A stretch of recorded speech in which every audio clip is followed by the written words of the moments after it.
ओम नमः सिद्धेभ्यः। निर्मल जल सामान्य है जिनका, चंदन से है दिव्य वचन।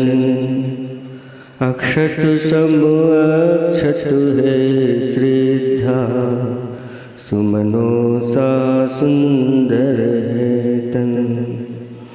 नैवेद्य चरित्र ज्ञान है दीपक, बस विधि करते धूप दहन। ध्यान सुफल है अर्घ्य समाधि, मुनिवर तुमको नित्य नमन। अनर्घ्य पद को पाने गुरुवर, मेरा अर्घ्य समर्पित है। एक जीवन क्या सौ सौ जीवन, गुरुवर तुम्हें समर्पित है। ऋषिवर तुम्हें समर्पित है। देवादिदेव 1008 कैवल्य कमलापति आदि ब्रह्मा आदिनाथ भगवान की। देवादिदेव 1008 वर्तमान शासन नायक महावीर भगवान की। परम पूज्य 108 आचार्य प्रवर गुरुवर श्री विद्यासागर जी महामुनिराज की। 3 कम 9 करोड़ मुनिराजों की पंच कल्याणक महामहोत्सव की। पूज्य मुनिवर श्री विमल सागर जी महाराज की। पूज्य मुनिवर श्री अनंत सागर जी, धर्म सागर जी, भाव सागर जी महाराज की। पूज्य हरिका रत्नमा श्री पूर्णमती माता जी की। समस्त मुनि हरिका संघ की। धर्म स्नेही भव्यात्माओं, बहुत देर से आप लोग धर्म की बात सुन रहे हैं। कहीं आप ऊब तो नहीं गए हैं? क्योंकि बहुत ज़्यादा धर्म हो जाता है ना, तो फिर अति भारारोपण हो जाता है, ऐसा ना? नहीं, कहते हैं कि जिसके अंदर धर्म की बात सुनने के लिए ऐसी ललक लगी रहती है कि महाराज आप तो सुनाओ, जितना सुना सको। समझ लेना इस पंचम काल में वह भव्य है और बहुत जल्दी उसकी मुक्ति हो जाएगी। विस्तार से यहाँ नहीं कहा जाएगा, संक्षेप से ही सार आपको बता देते हैं। बताओ, आपसे पूछते हैं यह संसार कैसा है? अनादिकाल से आप इस संसार में रह रहे हैं, आपको यह संसार कैसा लगता है? कोई तो बोलो। हमारे आचार्य भगवंतों ने कहा, असारे खलु संसारे सार में तस् चतुष्टयम्। यह संसार असार है, फिर भी मोह के वशीभूत होकर के यह संसारी प्राणी इन सांसारिक वस्तुओं में आनंद मनाता रहता है, इन सांसारिक वस्तुओं को जुटाता रहता है। और जुटाते जुटाते एक दिन वस्तुएं यहीं पड़ी रहती हैं, वह चला जाता है। किसी ने कहा है कि जन्म से मरण तक दौड़ता है आदमी और दौड़ते ही दौड़ते दम तोड़ता है आदमी। ओंठ ठंडे, आंख गीली और दिलों में आंधियां, 3 मौसम एक संग ओढ़ता है आदमी। सुबह पलना, शाम अर्थी और खटिया 2 पहर। सुबह पलना, शाम अर्थी और खटिया 2 पहर। 3 लकड़ी एक दिन में तोड़ता है आदमी, और दौड़ते ही दौड़ते दम तोड़ता है आदमी। 1 रोटी 2 लंगोटी 4 गज कच्ची जमी। 1 रोटी 2 लंगोटी 4 गज कच्ची जमी, 3 चीजें जिंदगी में जोड़ता है आदमी, और दौड़ते ही दौड़ते दम तोड़ता है यहाँ कितना, है यहाँ विश्वास कितना आदमी को मौत पर, है यहाँ विश्वास कितना आदमी को मौत पर, और मौत के हाथों सब कुछ छोड़ता है आदमी, दौड़ते ही दौड़ते दम तोड़ता है। बस ये दौड़ हमारी अनादि काल की लगी हुई है। अगर इस दौड़ को विराम नहीं दिया तो कभी सुखी नहीं हो पाओगे। इसलिए इस सार संसार में अगर कोई सार है तो 4 चीजें सारभूत बताई हैं। पहली वस्तु कौन सी है तो कहा तीर्थे वासे, तीर्थों में निवास करना ये सारभूत वस्तु है। लेकिन आप निवास कहाँ करते हैं? आपके रहने का स्थान कौन सा है? आप अपना घर बनाते हैं, दुकान बनाते हैं, अनेक प्रकार के फार्म हाउस बनाते हैं, फैक्ट्री बनाते हैं, अनेक चीज़ों का आप निरंतर निर्माण करते रहते हैं। लेकिन वो बिरले लोग होते हैं जो तीर्थों को बनाने वाले होते हैं, और तीर्थों को वही बना सकते हैं जिन्होंने अपने जीवन को तीर्थ बना लिया है। जैसे अभी महाराज ने मंगलाचरण में कहा था कि चलते फिरते तीर्थ हैं, हरते सब संताप। ऐसे ये यथाजात दिगंबर मुद्रा को धारण करने वाले हमारे आचार्य भगवंत चलते फिरते तीर्थ हैं। वह जहाँ पहुँच जाते हैं वहाँ तीर्थ बन जाते हैं, बनाने की आवश्यकता है। ऐसे तीर्थों पर आकर के मुनियों ने साधना की, पर्वतों के ऊपर जाकर के, गुफाओं के ऊपर जाकर के, ऐसे दर्रे में जाकर के। इसलिए आगम में लिखा है कि दरी शब्द आया कि दरी में भी जाकर के साधना की, और ऐसे स्थानों पर जाकर के अपनी आत्मा को पवित्र किया। ऐसे तीर्थों में अगर आने का आपका सौभाग्य हो गया, कुछ घंटे आपने ऐसे तीर्थों पर निकाले, समझ लेना वर्षों का किया हुआ पाप इन तीर्थों में धुल जाता है। ऐसे ये तीर्थ होते हैं जो संसार से तार देते हैं। ऐसे इन तीर्थों की रक्षा करना आप सबका कर्तव्य है। ऐसे इन तीर्थों की वंदना करना हमारा कर्तव्य है, और ऐसे इन तीर्थों पर आकर के धर्म का अच्छी तरह से साधन करना ये एक सारभूत वस्तु है।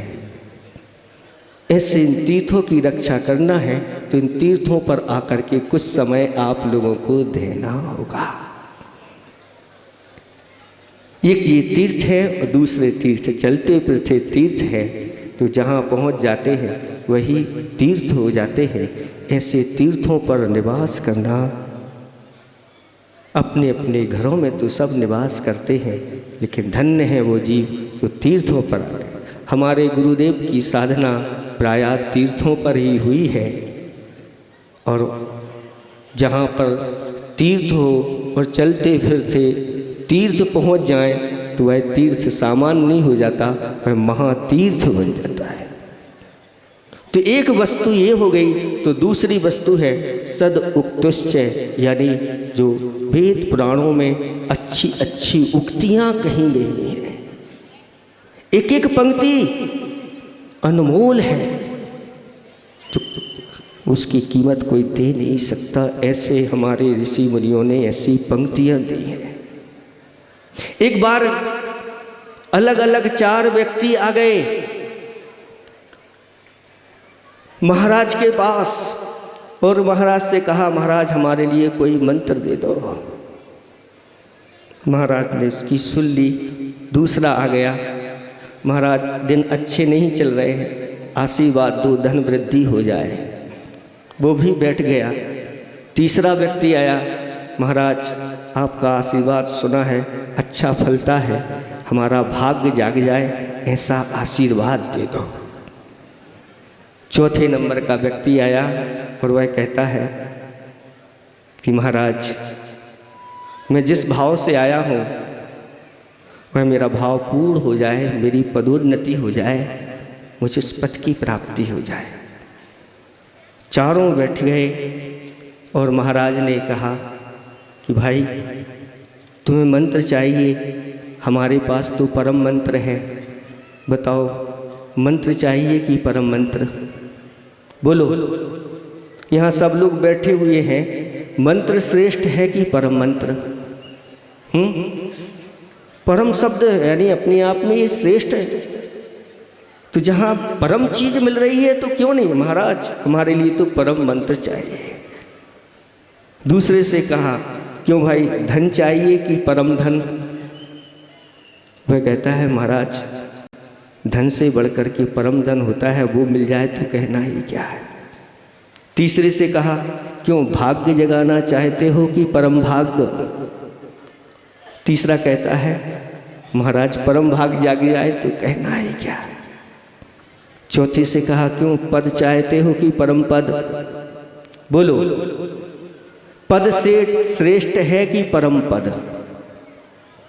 महाराज परम पद मिल जाए तो कहना क्या। महाराज ने एक ही श्लोक में चारों का समाधान कर दिया। विश्वासम परमम मंत्रम, संतोषम परमम धनम, वैराग्यम परमम भाग्यम, निर्द्वंद्वम परमम पदम। चारों को ऐसा आह्लाद हुआ, आनंद हुआ, महाराज आपने तो जीवन का सार बता दिया। मंत्र से अपेक्षा परम मंत्र क्या है?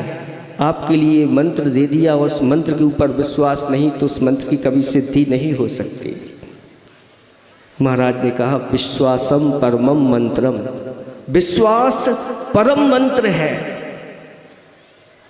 और जिसकी मंत्र के ऊपर आस्था हो जाती है, विश्वास हो जाता है, वह इसका मंत्र मंत्र नहीं रहता, वह परम मंत्र हो जाता है। एक अंजन चोर जैसा नमोकार मंत्र को पा करके अंजन निरंजन बन गया, क्योंकि उसके मंत्र के ऊपर उसका पूरा विश्वास था। संतोषम परमम धनम, सर्वश्रेष्ठ कोई धन है तो संतोष है। आप पंक्तियां पढ़ते हैं, दाम बिना निर्धन दुखी, तृष्णा वसधन वान। जिसके पास धन नहीं है वो दुखी है, और जिसके पास धन का अपार है फिर भी वह दुखी है, क्योंकि और की ललक लगी हुई है, अभी विराम नहीं पाया है। ऐसे व्यक्ति कभी सुखी नहीं होते। चक्रवर्ती का वैभव पाकर के भी संतोष नहीं होता, और 2 चक्रवर्ती नरक की ओर चले गए। इसलिए हमारे गुरुदेव ने कहा, किसी को धन वृद्धि की आशीर्वाद नहीं देना। शास्त्रों में कहीं धन वृद्धि के आशीर्वाद देने के लिए हम लोगों को कहा नहीं।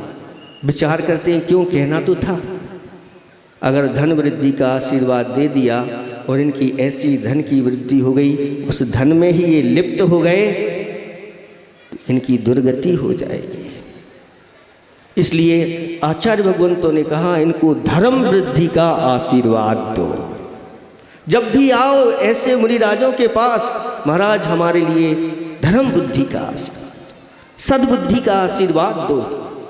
अगर हमारी धर्म में बुद्धि बनी रहेगी तो हमारा कल्याण हो जाएगा, हमारी सद्बुद्धि बनी रहेगी तो हमारा कल्याण हो जाएगा। इसलिए आचार्य भगवंतों ने धर्म बुद्धि रस्तु समाधि रस्तु कल्याण मस्तु ऐसे आशीर्वाद देने के लिए कहा। तो संतोषम, संतोष जिसके जीवन में आता चला जाता है उसके जीवन में परम धन आ जाता है। और तीसरे नंबर पर वैराग्यम परमम भाग्यम। आप सब लोग भाग्यशाली हैं जो यहाँ पर बैठे हुए हैं, लेकिन परम भाग्यशाली आप लोग नहीं हैं। क्यों? क्योंकि शास्त्रों में लिखा है कि जिसके जीवन में वैराग्य उत्पन्न हो गया वह परम भाग्यशाली है। कहते हैं कि जिसने अपने जीवन में, जिसके जीवन में वैराग्य जागृत हो गया उसका दान करना सार्थक हो गया, उसका तप करना सार्थक हो गया, उसका जप करना सार्थक हो गया, उसका पूजा करना सार्थक हो गया, उसके सारे परोपकार के कार्य सार्थक हो गए जिसने अपने जीवन में वैराग्य धारण कर लिया। क्योंकि वैराग्य आते ही सब कुछ छूट जाता है, और जब छूट जाता है तो वह सबसे ऊपर जाकर के बैठ जाता है। जैसे घी को आप एक डिब्बे में रख दो, ऊपर से आप दूध डालते चले जाओ, लेकिन वह घी ऊपर आकर के ही बैठता है। चौथे नंबर के लिए कहा निर्द्वंद्वम परमम पदम। पद के चक्कर में आकर के यह व्यक्ति जाने क्या क्या नहीं कर देता। इसलिए ऐसे पद को ग्रहण करो अपने जीवन में जो परम पद हो, जहाँ किसी प्रकार की द्वंद्वता नहीं हो, न राग हो न देश हो। राग और देश से ऊपर उठा हुआ ऐसे परमात्मा का पद परम पद कहलाता है। उस परम पद को प्राप्त करने के लिए साधना, ऐसी ये सद उक्तियाँ अगर आपको कहीं मिलेंगी तो ऐसे भारतीय संस्कृति के इन प्राणों में मिलेंगी, शास्त्रों में मिलेंगी। इनको पढ़ो, समय निकालो। दूसरे नंबर की ये सारभूत है। तो तीसरे नंबर पर कहा गुरु सेवा। जिसके जीवन में गुरु सेवा करने का अवसर मिल जाए, समझ लेना वह आपको इस संसार में सारभूत वस्तु मिल गई है। एक ग्वाले ने, एक मुनिराज शीतकाल में विराजमान हो गए खुले स्थान पर। उस जब ग्वाले ने देखा कि ये मुनिराज रात भर कैसे निकालेंगे, उस ग्वाले के अंदर उसने कभी शास्त्र नहीं पढ़े, लेकिन उसका हृदय उन मुनिराज को देख करके द्रवीभूत हो गया और आकर के उसने उन मुनिराज के सामने अग्नि जला करके रात भर उन मुनिराज की सेवा करता रहा। सुबह सुबह जब उनकी आँख खुली, ध्यान से बाहर आए और उसके लिए ऐसा आशीर्वाद दिया और कहा ये मंत्र लो और प्रत्येक कार्य के आरंभ में इस मंत्र का पाठ करना। उसने ऐसा ही किया। जब वह मृत्यु को प्राप्त हुआ तो अगले भाव में वह उच्च कुल में उसका जन्म हुआ और उस भाव में उसने ऐसा पुरुषार्थ किया कि ऐसी दिगंबर मुद्रा को धारण करके ऐसा तप किया, केवल ज्ञान को प्राप्त कर लिया और सिद्धालय में जाके विराजमान हो गया। अगले ही भाव में परमात्मा बन गया। सिर्फ एक रात्रि में उसने गुरुओं की सेवा की थी। ये है धर्म का परिणाम। किसी ने कहा है तमन्ना दर्द दिल में हो तो खिदमत कर इन फकीरों की, तमन्ना दर्द दिल में हो तो खिदमत कर इन संतों की, नहीं वह लाल मिलता है अमीरों के खजानों में। अमीरों के खजानों में नहीं, क्योंकि बड़े बड़े अमीर इनके चरणों में आकर के नतमस्तक होते हैं और कहते हैं धन्य है आपका जीवन, धन्य है आपका यह भाव, और मैं भी आपके दर्शन करके धन्य हो गया। ये तीसरी सार वस्तु है। तो चौथे नंबर की सार वस्तु है आत्मचिंतनम, अपनी आत्मा का चिंतन करना। यह संसारी प्राणी चिंता तो बहुत करता है, लेकिन आत्मचिंतन करने वाले विरले होते हैं। हमारे आचार्य भगवान कहते हैं, जैसे पाषाण में, स्वर्ण पाषाण में स्वर्ण शक्ति रूप से विद्यमान रहता है, और दूध में जैसे घृत शक्ति रूप में विद्यमान रहता है, तिल में तेल शक्ति रूप से विद्यमान रहता है, उसी प्रकार इस शरीर में भी ये आत्मा शक्ति रूप से विद्यमान रहती है। जो ऐसा जानता है वह पंडित है। आज गर्भ कल्याणक के दिन भगवान का गर्भ में आना हुआ है, तो यहाँ की इस भूमि पर आज गर्भ में एक कार्य हुआ, जो नवीन जिनालय का शिलान्यास हुआ। दो कार्य बहुत शुभ कार्य आज के दिन हुए, उन सब में आप लोगों ने भाग लिया। इतना ही हम पर्याप्त समझते हैं। ये सार आप लोगों को दे दिया है, अपने पास रखना और इसको सार्थक करना। अहिंसा परमो धर्म की। तो जपू दिन रैन जो तेरी शरणा गए, सो पावे सुख चैन। देव भजो अरिहंत को, गुरु सेवा निर्ग्रंथ, दया धर्म पालो सदा, यही मोक्ष का पथ।